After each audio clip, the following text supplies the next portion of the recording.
Okay, I think Ben has said most of what needs to be said, but just first I thought I'd go over the format of tonight's debate and also the rules that structure it. So my job here is twofold. My first is to ensure a consistent quality of debate. My second is to ensure the format of the safe space policy is upheld. So the format, for those of you who are not aware, both speakers will be given 5 minutes of protected speech to begin with. They'll be followed by 10 minutes where they will discuss with each other, which I'll try and shut them backwards a little bit. This will be followed by 20 minutes of questions from the floor. Questions will be chosen at random. Both speakers will have a chance to respond to these questions. They'll be followed by another 10 minutes of debate, and then closing 5 minutes of protected speech each. It's agreed beforehand that you would lead the first one? For the rest of the year. What she hears is, I'm paid 77 cents to a male dollar, or whatever, right? This is based on the conflation of wages and earnings. No woman is paid less for the same work as a man. That's illegal. And if they were, yes, companies would be full of them. Women don't apply for jobs at the same rates as men. It wouldn't matter. Employers would hire the women anyway because they're cheaper. It doesn't make any difference. And frankly, it doesn't stand up to scrutiny either. Because if you start looking at studies that are coming out now, Cornell, 2015, women going into STEM subjects have a 2-to-1 advantage over men going for the same jobs. Fewer women do apply, but they all get the jobs. You've got to have had the degree, you've got to have done STEM, you've got to have the A-level, the GCSE, and then the degree. Yes, and when women choose to do that, they have a 2-to-1 advantage over men in the workplace, and they get paid less than they finish. When they choose to do it, yes. But you have to decide, in England, you have to try at 15 if you're going to do sciences or not. And at 15, women and girls aren't encouraged to do so. So yes, they're more likely to, but the amount of them doing it is vanishing, well not vanishing, rare, quite rare. Again, you have to explain, if you believe that the number of women in STEM subjects is too low because women are not being encouraged to do science subjects, there aren't enough women in physics and maths and philosophy, you have to explain why women dominate biology, why women dominate medicine. Because of the girly sciences. What does that mean? They're the sciences that are more linked to the caring profession. I don't think you should make generalisations like that. Some people find that kind of offensive.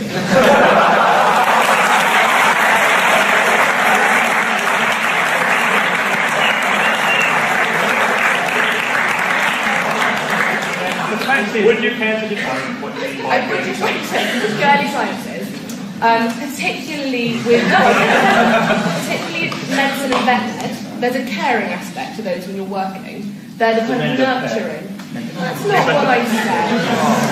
That's not fair. That's not very nice thing to say about men, though. They are the sciences that lend themselves to more caring professions. Therefore, more caring than by caring, what do you mean by caring? As in the more. It's just sexism. No, please let her finish. Women are more caring than men. By saying this, I'm not condoning it. I'm saying it's the way it is on circumcising children at all. I think the difference is with me that male circumcision. All right, order please. Thank you. Male circumcision does tend to take place in sterile environments by medically trained professionals, whereas I am slightly generating here. Female circumcision generally tends to take place in less sterile environments with less medically trained professionals. There is a movement in aid development to make a way of circumcising women that is safer and cleaner. It's not an ideal solution, but it would at least prevent the infections that come with it. The other thing I would say is that it is harder for a woman without a clitoris to orgasm than for a man without a foreskin to orgasm. So women are the wrong. Actually, you have evidence of this? You're convinced of this? I'm convinced this from studies that I've read, but... Okay, very well. So there is evidence. The studies will be applied Amnesty International's genital mutilation... says that female circumcision happens in less sanitary conditions than men. If you read the whole thing, that's the impression I took from it. The impression you took from it. Hold on a second, right. We're returning to an evidence-based debate. All this evidence will be uploaded after, is that correct? We don't want evidence-based debates, we can't have that. Okay, look, evidence is perfectly fine, but we can't argue over the veracity of evidence here because there is no way of proving it. Do you accept that? Okay? Right, very good. Do you want to continue on the scene or go move to another question? Okay. I think we've already done that. And I think my perception of it is that gender is more of a spectrum, and you get people at different ends of the spectrum that have different sort of characteristics of different parts. So it's unlike, I think it's sort of more of a broad church than just black and white. Okay, would you catch one? That's not what whether gender is constructed or not means. You were talking about sexual orientation. There is a biological... Sorry, what were you talking about? I meant gender. I think gender is a spectrum. Sorry. Okay. I think gender is a spectrum. Right. Gender is not socially constructed. That is a kooky progressive myth. Gender has a biological... No, that's fine. What did I do now? Just cut the light down. I can't say kooky. You have every right to say kooky. You may say kooky as much as you like. I would just prefer that there were reports. June, there was a lawyer who decided she didn't want to be a lawyer anymore, she wanted to be a Guardian columnist, so she made a name for herself by complaining that a man had said she looked nice. Well, I'm sorry, love. So she went to town, publicly shamed him. I suspect this is verging the runs about homing and attacks. I am really interested to hear where you're going there, because I don't think I read it. In your piece, you said that if it was a man, you'd probably have laughed. Do you want me to quote it? I'm genuinely, yes, I would, because I'm not saying you're wrong, I just don't remember writing it. Okay. I'll find it while you're recording. There's one last question, just to clarify. Yeah, it was, if I knew that a male member of staff was speculating about how I look naked, I would cause the sort of fuss that would make Charlotte Proudman look meek. If I heard a female colleague doing the same thing about Andrew in accounts, I'd probably laugh and I might even join in. And I having a foreskin can make it more difficult, particularly if the foreskin's very tight, can be very uncomfortable.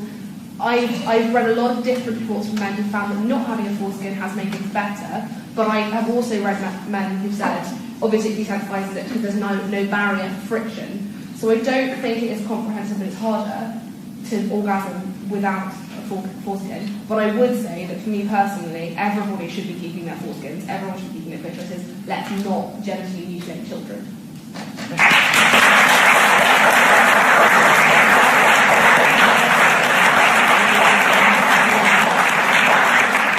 Well, you know, the funny thing is, I wrote a column saying nobody wants to live in a world of uncircumcised penises, but I'll be clear, that's because I have the supplement and most men reading don't. More of an aesthetic preference than anything else. More of an aesthetic preference than anything else. Outside the satirical context of that column, I agree with you entirely. There's a problem here with religious rights. There's a problem because we have to, we run up against not just Jewish custom, but Islamic custom too.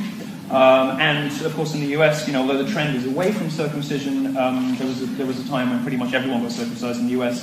The truth is that the rather than dealing in anecdote, the data tells us, that men having problems having been circumcised or not being circumcised, jury's out. There are advantages and disadvantages to both.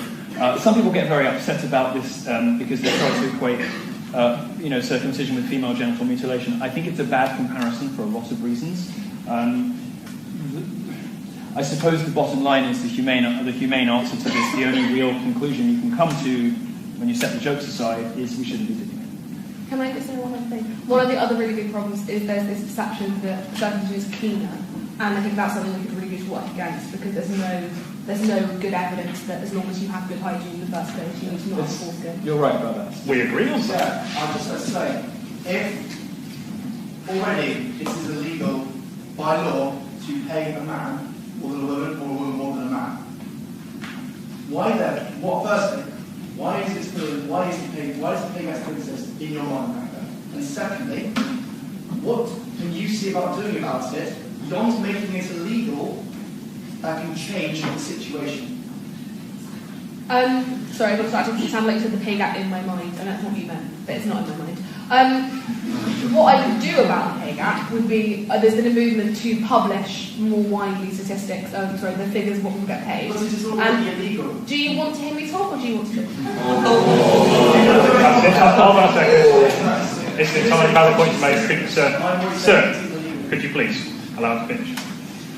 Companies like Barclays, which have a very well-developed structure, do their payment in bands, and they go from 1 to 9, and there is a set amount that you can be paid within each band, and you can find out what band each person is in, which means that you're never in any doubt about whether you are being paid less than a colleague. The other thing is, one of the big reasons for the pay gap is that women are not good at going and saying, I'm really good, I want a pay rise. So we need to encourage women to go and say, I need a pay rise because I'm worth it. And that is a big issue that women need to deal with themselves. Then how do you see it changing, apart from just constantly talking about it constantly? And saying... Constantly talking about it constantly? You're not getting things that are colleagues. You need to actually go to these women and say, don't tell them all this nonsense. Go to them and say, if you are suffering, you are not getting paid the same as a man, go to your employer. Don't arrange help. Take them to court. I mean, you'll actually win. take them, tell them you can go to your employer. He'll help you find them getting paid. Your employer, get them to pay you. Fund them, give them a legal piece. So you're suggesting that I should go to every woman in the UK and give them legal I don't want to let Orderly. glib about You people do in the have to audience. finish. Sarcastic and glib and patronising. When people are asking serious questions, it's really disrespectful. I want to address the men in the audience. Sorry, ladies. I love you, but this is for the boys. The question posed to us today was whether we've reached an age of gender equality. I don't think we have. We've overshot the age of gender equality by a long stretch, and men of your generation are going to be the primary victims of this error. In secondary school, you will have experienced a system that is tilted against boys. Your exams will have been primarily modular, not linear, a system that favours girls. Teachers will have tried to control and pathologise your boisterous behaviour, branding you young offenders for pranks or cyberbullies, for typical male teenage trash talk. Taunting, after all, is how men bond. Your female peers will be encouraged at every stage of their educational journey. They will be told to join a STEM field. They'll be showered, in fact, with grants and awards, prizes and encouragement. And then when they do get to applying for those jobs, you will be discriminated against just because they're a girl. You'll be the recipients of nothing. There are no programs for men. The suggestion of having a men's officer at York University was laughed at by the student union.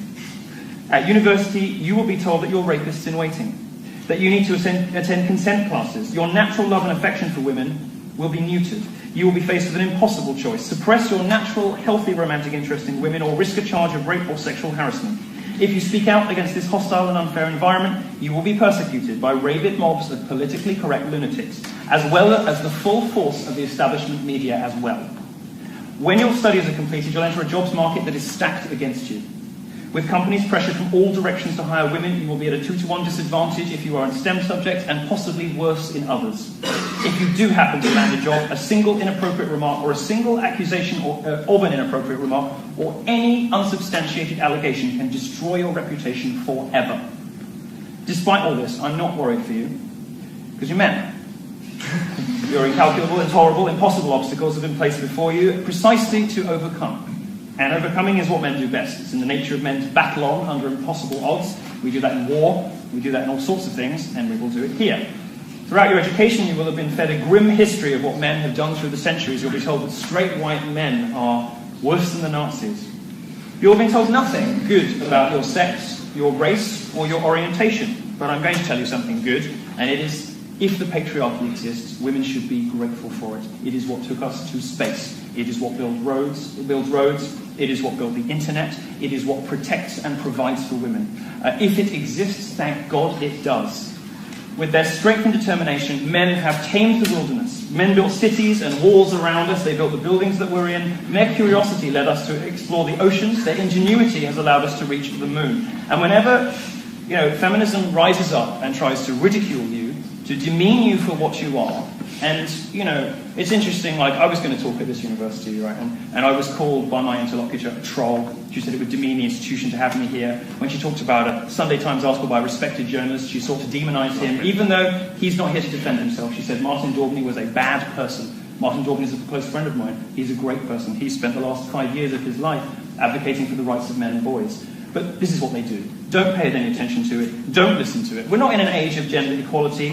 Straight white women in the West are the most privileged class in the history of our species. But you'll be fine.